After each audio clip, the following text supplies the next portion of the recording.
भाइयों और भाइयों के थ्रू बहनों और बच्चों को भी वही बात कहने जा रहा हूँ। मैं विंग कमांडर आर के भारद्वाज, 71 बार का हीरो, बांग्लादेश को जीतने वालों में से एक, कुछ ऐसा कहने जा रहा हूँ। मेरा पहले अपना परिचय तो मैंने दे दिया। 9818456456 F62 सेक्टर 11 नोएडा। कुछ ऐसा कहने जा रहा हूँ जिसको सुनकर जनरल कैटेगरी वालों का तो खून खूब बढ़ेगा। जो समझदार SC ST OBC हैं उनका भी खून बढ़ेगा थोड़ा सा, लेकिन जो नासमझ बेवकूफ़ SC ST OBC हैं उनका खून खूब जलेगा। तो जो बात कह रहा हूँ उसको बड़े ध्यान से सुनिएगा और गौर कीजिएगा और औरों को भी बताइएगा। जहाँ बुद्धि अनदेखी की जाती हो, जातिगत आधारों पर सत्ता की नैया चलती हो, आरक्षण के पतवारों पर, जहाँ गलत नीतियाँ तोड़ रही हैं सामान्य जन की खुददारी को और योग्यता झेल रही है कुर्सी वालों की गद्दारी को, जहाँ परीक्षा से पहले ही परिणाम सुरक्षित होता है, मिट्टी के माधों का भी स्थान सुरक्षित होता है, आरक्षण कानून देश की प्रतिभा का हत्यारा है, फिर भी सारे जहाँ से अच्छा हिंदुस्तान हमारा है। इसी बात को गद्य में भी कहने का प्रयास किया है। अगर आपके पास छोटा सा 2 सीटर 3 सीटर 4 सीटर हवाई जहाज़, जिसे बीच क्राफ्ट कहते हैं, जो समुद्र के किनारे रेत पर भी उतर जाता है और उड़ जाता है, हो तो आज सुबह 3 बजे निकलिए। अगली सुबह 3 बजे तक आप पूरे भारत का भ्रमण करके बीच बीच में रिफ्यूलिंग के लिए रुकना भी पड़ेगा, तो वापस आ जाएंगे। ये मैं अपने एयरफोर्स के फ्लाइंग के अनुभव के आधार पर कह रहा हूँ, पक्की बात है।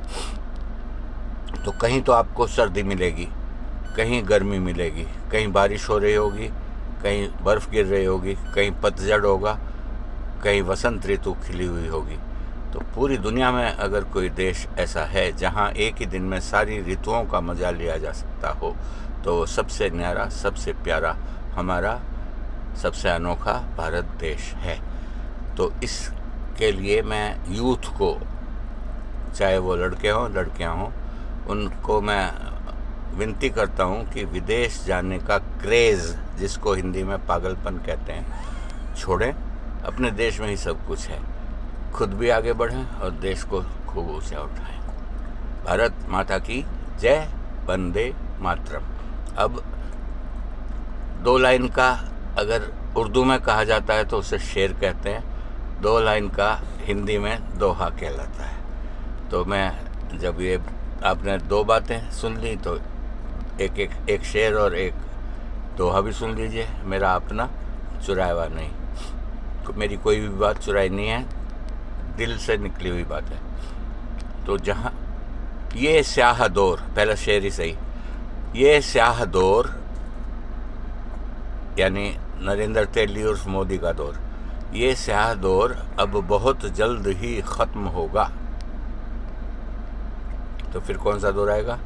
योगी जी का, चौहान साहब का, आर के भारद्वाज का यानी राम कुमार भारद्वाज का, वगैरह वगैरह, जो अच्छे लोग हैं उनका दौर आएगा। तो ये स्याह दौर अब बहुत जल्द ही ख़त्म होगा, बहुत बुलंद जहां में फिर हिंद का परचम होगा। परचम मतलब झंडा। जब ये दौर, ये काला दौर ख़त्म हो जाएगा जल्दी से जल्दी, तो जो बहुत अच्छा दौर आएगा उसमें भारत का झंडा सबसे ऊंचा होगा। ये स्याह दौर अब बहुत जल्द ही ख़त्म होगा, बहुत बुलंद जहां में फिर हिंद का परचम होगा। अब दोहा भी सुन लीजिए। ये एक ऐसे बहुत ही घृणित, नीच प्रधानमंत्री के बारे में है, जिसका पहला लाइन तो उसका परिचय है, उसका चरित्र चित्रण है, और अगली लाइन में उसका नाम है। तो निर्लज्ज, मुखबिर, पियक्कड़, दुराचारी, निर्लज्ज, मुखबिर, पियक्कड़, दुराचारी, वहारे युग पुरुष अटल बिहारी। अब आखिरी बात, वो अटल बिहारी जब प्राइम मिनिस्टर था तो डिफेंस मिनिस्टर था जॉर्ज फर्नांडिस।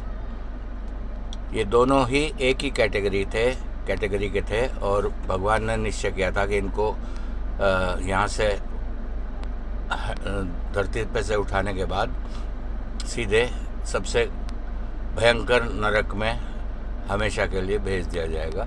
तो उनको, क्योंकि वो बहुत ही लग्जरियस लाइफ जीते रहे थे, प्रधानमंत्री था, रक्षा मंत्री था, वगैरह वगैरह, तो उनको ट्रेनिंग देने के लिए, उनको रमा करने के लिए, नरक में रहने के लिए रमा करने के लिए भगवान ने निश्चय किया कि उनको उनकी सांस निकलने से पहले 10-12 साल चारपाई पर रखा जाए और उनको ये भी पता ना हो कि वो हैं कौन, वो क्या खा रहे हैं, क्या कर रहे हैं, कुछ नहीं। तो ऐसी हालत में उनकी हालत ये थी कि अगर उनके सामने प्लेट में गंदी से गंदी चीज़ भी ला करके चम्मच से खिला दी जाए तो वे खाते।